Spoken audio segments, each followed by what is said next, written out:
주님의 날개 아래 보호하시고 은혜로 지켜주시고 때때마다 세워주시는 은혜에 감사를 드립니다. 말씀을 듣습니다. 말씀 가운데 하나님과의 온전한 사귐이 있게 하시고 사람의 말이 아니라 하나님의 말씀이 들려지는 시간 되게 하여 주옵소서. 전하는 사람이나 듣는 사람 모두에게 동일한 은혜로 함께하여 주시며 이 시간을 통해 우리의 삶이 한 절이라도 주님을 닮아가는 시간 되게 하여 주옵소서.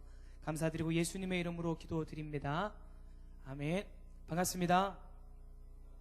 잘 지내셨죠? 이제 은근히 보고 싶습니다. 재미난 심리 테스트를 본 적이 있습니다. 한 사람이 길을 가다가 이 세 갈래의 길을 만나게 되었습니다. 하나는 꽃향기로 가득한 꽃길, 또 하나는 나뭇잎이 수북히 쌓인 낙엽길, 또 마지막 하나는 새하얀 눈이 덮인 눈길. 자, 여러분이라면 꽃길과 또 낙엽길과 또 눈길, 이 세 개 중에 어떤 길을 가시겠습니까?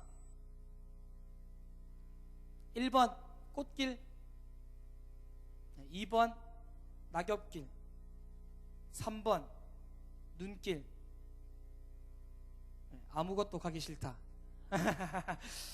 여러분, 이런 설이 있습니다. 꽃길이라고 대답한 사람은 외모를 중시하는 스타일이랍니다.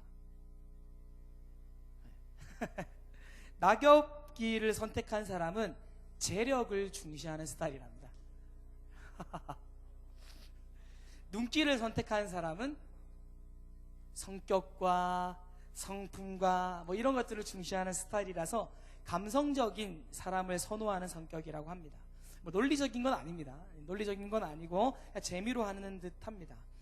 이것과 관련해서요, 이 상념의 나래를 한번 펼쳐봅니다.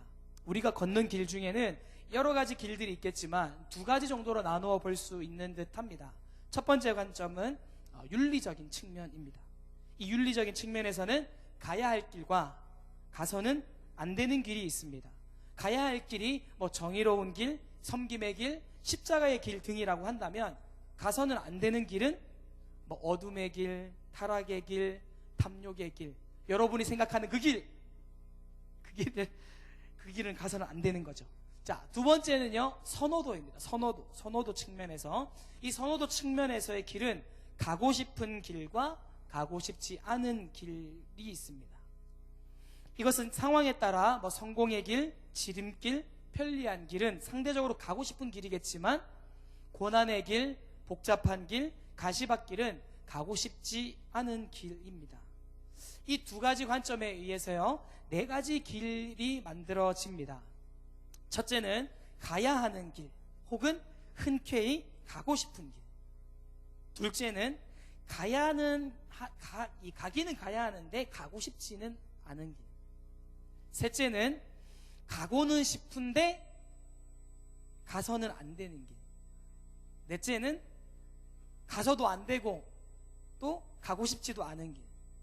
여러분, 첫 번째와 네 번째는요, 별 고민이 안 됩니다. 첫 번째 길은 가면 되고, 네 번째 길은 안 가면 그만이기 때문입니다. 하지만 두 번째 길과 세 번째 길은 우리들에게 많은 고민을 하게 합니다.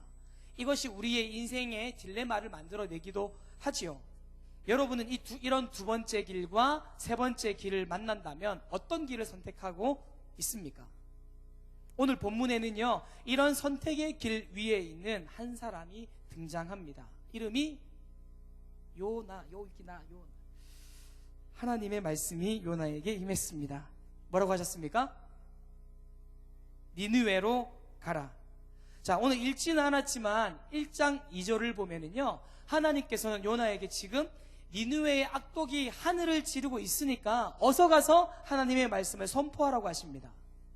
여러분, 이 니느웨에 대해서 잠시 말씀을 드리면, 니느웨는 아수르라는 나라의 수도였습니다. 이 니느웨 성이 얼마나 컸던지 요나서 3장 3절을 보면 이 성 한 바퀴를 돌려면 3일이 걸려야 된다라고 기록합니다. 당시 아수르는요, 세계를 제패했던 나라입니다. 이 손 안에 놓고 주물락 폈다 이렇게 거렸던, 요즘 말로 하면 소위 잘 나가는 나라였습니다. 뿐만 아니라 당시 현존하는 나라들 중에서 국방력도 최고, 경제력도 최고, 모든 면에서 단연 최고 수준이었기 때문에 다른 나라를 부러워할 것 없는 그냥 잘 사는 나라였습니다. 하지만 이스라엘 입장에서는요, 약 한 300년 동안 이스라엘을 힘들게 했던 나라였기 때문에 곱게 보이는 나라는 아니었습니다. 이 아수르는 지금의 이라크 땅입니다. 오늘 본문의 배경은요, BC 700년 중반 때 아수르의 세력이 잠시 주춤했던 적이 있었는데 곧 다시 강력한 나라가 되기 바로 그 전이라고 생각하시면 됩니다. 여기서 가장 중요한 한 가지, 아쉽게도 아수르는 하나님을 인정하지 않는 나라였습니다. 오히려 우상을 숭배하는 나라였다라는 것입니다. 그런 나라의 수도에 하나님께서 요나를 보내십니다. 그런데 여러분 다 아시는 것처럼 요나는 처음에 니느웨가 아니라 정반대쪽인 다시스로 가려고 요빠 항구로 내려갔습니다. 니느웨는 지금의 이라크, 중동 그 아시아 쪽에 있는 반면 다시스는 그 위치를 사실은 정확하게 알지는 못하지만 일반적으로 스페인에 있는 어느 항구 동시 정도로 보거든요. 그러니까 중앙아시아와 스페인은 완전히 동가서 끝과 끝 아니겠습니까? 니느웨의 반대 방향으로 도망가기로 작정을 하고서 이 요나가 요빠로 내려와서 거기서 배를 타고서 줄행랑을 치는 장면이 본문에 나옵니다. 자, 요나는 이렇게 생각을 했습니다. 이스라엘이라는 그 나라만 벗어난다면 하나님의 얼굴을 보지 않아도 되고 하나님의 간섭을 받지 않아도 되는구나, 하나님의 독촉을 받지 않아도 되는구나 라고 생각을 했습니다. 우리도 종종 그럴 때가 있습니다. 우리가 하나님의 뜻을 알고는 있지만 그 길로 가기는 싫을 때, 여러분 우리가 하나님의 뜻을 몰랐다 이렇게 치면 최소한 양심이 찔리지는 않습니다. 그런데 분명 하나님의 뜻을 알고는 있지만 그 길을 걷자니까 영 마음에 내키지는 않는 거죠. 우리들 삶의 순간순간에서 도 그렇고 혹은 청년부를 위해서 무언가를 해야 할 때 이런 갈등을 경험하게 됩니다. 멋진 예배의 드림을 위해서, 혹은 소그룹을 잘 섬기기 위해서, 혹은 친구의 영혼 구원을 위해서 땀을 흘릴 때 우리는 생각지도 못한 그런 복병을 만날 때가 종종 있습니다. 왜 그런 마음 들 때 있잖아요. 지가 잘났으면 얼마나 잘났다고. 또 안 그래도 시간 없어서 죽겠는데 내가 내 시간, 내 돈을 여기에 투자하면서 사용하는 게 과연 맞는 걸까? 이런 스스로의 고민이 있을 수도 있죠. 또 최선을 다해서 섬기다 보면 야, 나는 됐으니까 너나 잘해라 라고 하는 냉담한 반응을 우리가 받을 때도 있지 않습니까? 하지만 우리는 잘 알고 있습니다. 이 상황 가운데 잠잠해야 합니다. 마음을 다시 곧게 잡아야 합니다. 불평할 수 없습니다. 받은 대로 되돌려 주어서는 더군다나 안 됩니다. 왜냐하면 주님이 원하시는 모습을 우리가 너무나 잘 알고 있기 때문입니다. 그리고 이렇게 할 때 우리의 헌신과 희생이 하늘의 밀알이 되어서 놀라운 열매들을 맺게 될 것임을 우리가 너무나 잘 알고 있기 때문입니다. 자존심만 세워서는 하나님의 일이 안 되지요. 내가 영광 받으려고, 내가 칭찬 받으려고 이런 마음을 가지고 일하면 그 일은 우리가 가진 능력 딱 그만큼만 이루어지게끔 되어 있습니다. 하지만 그런 마음들을 비우고 오직 하나님만, 하나님의 영광만 생각하고 일한다면 우리는 하나님의 영광을 보는 놀라운 일들을 경험하게 될 것입니다. 하나님의 뜻을 알게 되고 그 뜻을 내 마음에 채우기 위해서는 어떻게 해야 할까요? 그렇습니다. 나의 뜻, 나의 자존심을 비워내야 하는 거죠. 그렇다면 요나는요, 왜 니느웨가 아니라 다시스로 도망갔겠습니까? 우리가 흔히 알고 있기로는 요나는 두려웠습니다. 1장에서 하나님의 말씀이 요나에게 임할 때 하나님께서 아수르의 악한 죄악을 보셨다고, 그 땅에 가서 회개하지 않으면 3장 4절에서 40일 후에는 니느웨가 멸망할 것이다 라는 것을 선포하라고 하셨습니다. 그런데 아까 제가 말씀드렸던 것처럼 당시 세계를 쥐었다 폈다 하는 나라에 더더군다나 하나님을 모르는 사람들에게 그렇게 선포하면 혹이나 자신에게 좋지 않은 일이 있을까봐, 해를 당할까봐 도망을 갔다라고 보통은 생각을 합니다. 그런데 여러분 4장 1절 한번 보시겠습니까? 4장 1절 함께 읽겠습니다. 시작. 자, 보십시오. 요나가 매우 싫어하고 성내는 장면이 나옵니다. 요나의 이 말은 요나가 3일 동안 물고기 뱃속에서 있다가 나온 다음 니느웨에 가서 회개하라고 외친 그 이후의 일입니다. 여기 이어서 2절을 보면 함께 읽겠습니다. 2절입니다. 시작. 여호와께 기도하여 이르되 여호와여 내가 고국에 있을 때에 이러하겠다고 말씀하지 아니하였나이까. 그러므로 내가 빨리 다시스로 도망하였사오니 주께서는 은혜로우시며 자비로우시며 노하기를 더디하시며 인애가 크시사 뜻을 돌이켜 재앙을 내리지 아니하시는 하나님이신 줄을 내가 알았습니다. 여러분, 이러하겠다고 이전에 말씀드리지 아니하였나이까 라고 해서 하고 3절을 계속해서 제가 읽어드리겠습니다. 여호와여 원하건대 이제 내 생명을 거두어 가소서. 사는 것보다 죽는 것이 내게 나음이니이다. 무슨 말입니까? 이 상황을 보느니 차라리 죽여달라고 하는 겁니다. 2절에 요나는 이전에 뭐가 이렇게 될 것이라고 생각을 했습니까? 그러니까 흔히들 생각하거나 혹은 우리의 예상대로 요나가 니느웨 시민들에게 위협을 느끼거나 죽을 지경에 지금 있습니까? 아닙니다. 오히려 우리가 생각하는 반대입니다. 이렇게 될 거라고 하는 것은 하나님께서 요나에게 맡기신 그 사역들이 성공할 것이다 라는 이야기입니다. 즉 니느웨의 구원을 보고서 이러하겠다고 말씀하지 아니하였나이까 라고 이야기를 하는 겁니다. 그렇다면 요나가 니느웨로 가기 싫었던 진짜 이유는 그렇습니다. 니느웨에서 죽을 것 같아서가 아니라 자신에게 뭔가 해를 당하거나 핍박과 고난을 받을 것 같아서가 아니라 하나님이 정말로 아수르를, 정말로 니느웨를 용서하실 것 같아서였습니다. 아이러니하게도 보일지 모르겠지만 하나님을 인정하지도 않는 그 이방 나라를 하나님이 용서하신다는 것이 요나는 너무 싫었습니다. 이스라엘 사람들에게는 우리들만 구원받을 수 있다라는 어떤 그런 선민 사상들이 깊게 박혀 있습니다. 이스라엘 외에 구원이 있다고 생각을 안 해봤던 사람들인 거죠. 그런데 하나님이 가서 회개하게 하라고, 그러면 구원하시겠다고 하니까 요나는 감히 하나님까지도 얄밉고 싫었던 것입니다. 그래서인지 성경에 여러분 요나서를 쭉 읽어보면 요나의 선포가 그렇게 막 열정적으로 느껴지지도 않습니다. 그런데 정말 요나가 생각한 상황과 반대의 상황이 일어나게 되죠. 니느웨가 변화되기 시작합니다. 급기야 왕조차 회개하면서 전국에 명령을 이렇게 합니다. 모든 사람이 금식해라. 그리고 소나 양떼들도 예외 없이 모두 금식하면서 회개해라 라고 이야기를 합니다. 멸망할 것을 기대한 이 요나는요, 그것을 보면서 완전 우울해졌습니다. 심지어는 이 꼴을 보게 하실 거면 차라리 죽여주십시오 하나님께 이렇게 호소합니다. 그렇게 호소한 후에요, 요나는 삐졌습니다. 이 삐진 채로 니느웨에서 좀 떨어진 곳에 텐트를 치고서는, 그래, 내가 이렇게까지 하나님 앞에 어필을 했는데 내 마음 좀 들어주시겠지, 좀 지켜봐 주시겠지, 내 기도 들어주시겠지 하는 마음으로 니느웨를 관찰하기 시작했습니다. 은근히 기대가 되는 거죠. 왜 영화 보면 그런 거 있잖아요. 우르르 캉캉 막 지진, 여러분 기분 나쁘신 일 있으신 것 같아요. 요나는요, 니느웨에게 재앙이 내리기를 기다렸습니다. 그런데 우르르 캉캉 이런 것은 무슨, 오히려 날씨가 너무 좋아서 점점 더워지기 시작하고 짜증이 더 나기 시작한 겁니다. 어디 피할 곳이 없나 하고 무언가를 찾는데 뭐가 보여요? 마침 박넝쿨에 의해서 생긴 그늘이 보였습니다. 아싸!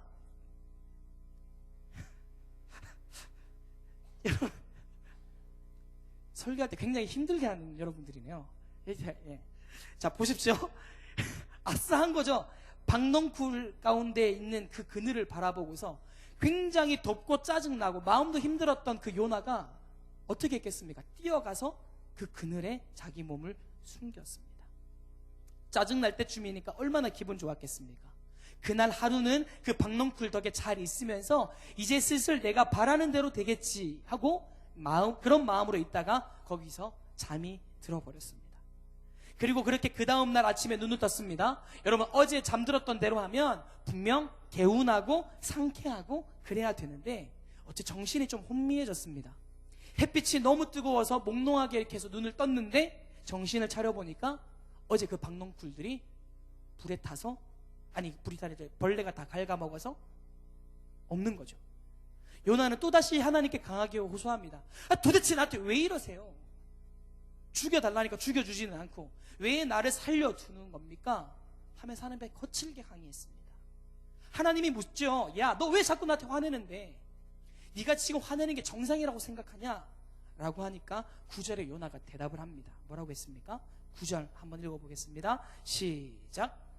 하나님이 요나에게 이르시되 네가 이 박넝쿨로 말미암아 성내는 것이 어찌 옳으냐 하시니 그가 대답하되 내가 성내어 죽기까지 할지라도 옳으니이다 하니라. 하나님의 물음에 요나는 네, 지금 내가 성내는 것 때문에 당장 죽는다 하더라도 내가 정상입니다 라고 생각합니다 라고 이 대답을 합니다. 이런 요나에 대한 하나님의 반응을 함께 보시죠. 10절과 11절입니다. 제가 읽어드리겠습니다. 여호와께서 이르시되 네가 수고도 아니하였고 재배도 아니하였고 하룻밤에 났다가 하룻밤에 말라버린 이 박넝쿨을 아꼈거든. 하물며 이 큰 성읍 니느웨에는 좌우를 분별하지 못하는 자가 12만 명이요 가축도 많이 있나니 내가 어찌 아끼지 아니하겠느냐 하시니라. 여러분 12만 명이라는 이 실제로 아수르에 살았던 사람이 12만 명이라는 기보다는 엄청난 많은 수의 사람이 거기 살고 있다라고 상징을 하는 겁니다. 그리고 좌우를 분별하지 못하는 자들이란 어린이들 뿐만 아니라 모든 니느웨에 사는 사람들을 다 포함하는 말입니다. 요나에게 이 니느웨의 사람들은 도덕적이고 또 종교적인 문제들에 이스라엘보다 모자랐기 때문에 니느웨 사람들을 깔보았을지도 모릅니다. 하지만 하나님은 바로 그 점이 그들에게 자비를 베풀어야 할 이유였습니다. 오늘 본문에서 니느웨가 구원받지 않는 것은 요나 자신에게는 정당한 권리였을 수도 있지요. 그것이 자신의 경험에서 나온 것이든 아니면 스스로 율법의 어떤 선한 기준을 정했던지 간에 그것은 요나에게 정당한 권리였을 수도 있습니다. 하지만 정당한 자신의 권리들을 포기하지 않는 이상 하나님의 뜻을 볼 수는 없습니다. 내가 이 정도의 사람이고 내가 이 정도의 봉사를 했고 내가 이러했으니 하나님이 이렇게 해주셔야 한다는 것이 우리들의 권리가 되도록 여러분 내버려 두서는 안 됩니다. 말씀을 맺겠습니다. 사랑하는 여러분, 하나님의 뜻을 알기 위해서 그리고 하나님의 뜻을 묻기 위해서 최소한 자기 부인과 순종이라는 우리들의 최소한 행동들이 필요합니다. 우리도 우리네 삶 가운데 요나와 같은 딜레마를 만날 수도 있습니다. 아니, 그런 딜레마를 안 만날 수가 없겠죠. 반드시 만나게 되어 있습니다. 내가 가고 싶은 길을 보다 하나님이 원하시는 걷기를 바랍니다. 그것이 신앙이고 믿음입니다. 하지만 그 길이 가야 할 길이라면 순종하고 걸어가셔야 합니다. 하나님이 가라고 하시면 가는 겁니다. 하나님이 가지 말라고 하면 멈춰야 하는 겁니다. 여러분, 나를 버려야 하나님의 뜻이 보입니다. 나의 계획, 나의 생각이 하나님의 뜻일 거라는 교만을 버리셔야 합니다. 나는 나를 꾸준히 버릴 때에 하나님이 나를 꾸준히 선택해 주실 것입니다. 이 과정은 때로는 벅차고 힘들지만 그 과정 중에서 하나님을 바라본다면 여러분 다 이해할 수 없을 때라도 감사하며 살아갈 수 있을 줄 믿습니다. 여러분, 기도도 정확하게 합시다. 하나님의 뜻대로 되기를 원합니다. 하나님을 알고 싶습니다. 하나님을 우리들의 삶의 자리에서 만나고 싶습니다. 하나님 인도하여 주옵소서. 여러분, 우리는 이렇게 기도하라고 배워왔고 이렇게 또 기도해 왔습니다. 하지만 우리가 기도하는 패턴을 보십시오. 이렇게 기도하지 않습니까? 하나님 인내를 주십시오. 지금 당장.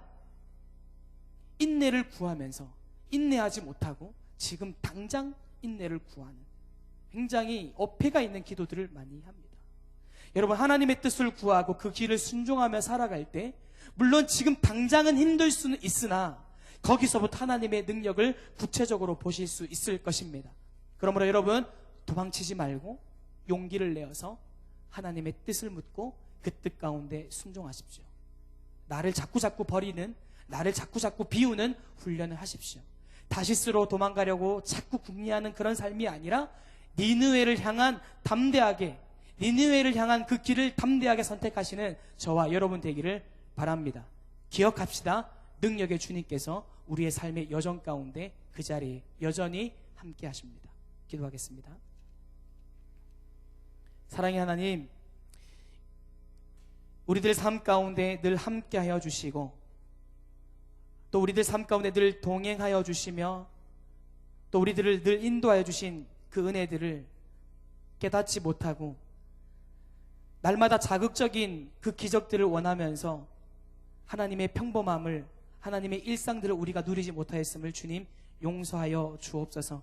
이 시간 기도하는 것은 오늘 요나처럼 하나님 앞에 나의 것을 내세우는 것이 아니라 우리들 삶 가운데 주시는 말씀으로 순종하는 삶을 걸어가게 하여 주시고